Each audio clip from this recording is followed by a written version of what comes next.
মানে লাগে এশটা ব্ৰইলাৰ মুৰ্গী আৰু কিমান দিনত আমি বেনিফিটটো পাব পাৰোঁ, কিমান দিনত আমি চেল কৰিব পাৰোঁ মানে ব্ৰইলাৰখিনি।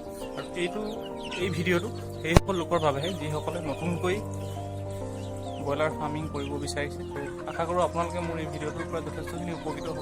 অনুগ্ৰহ কৰি মোৰ ভিডিঅ'টো প্ৰথমৰ পৰা শেষলৈকে চাব আপোনালোকে, আৰু যদি ভাল পায় ভিডিঅ'টো শেষত লাইক শ্বেয়াৰ কমেণ্ট কৰি দিব। আৰু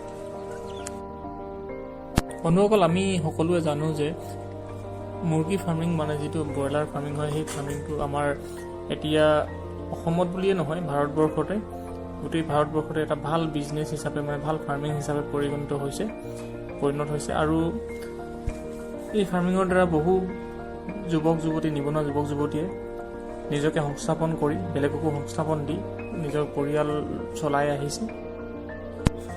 আৰু ব্ৰইলাৰ ফাৰ্মিঙত লাভ লোকচান নিৰ্ভৰ কৰে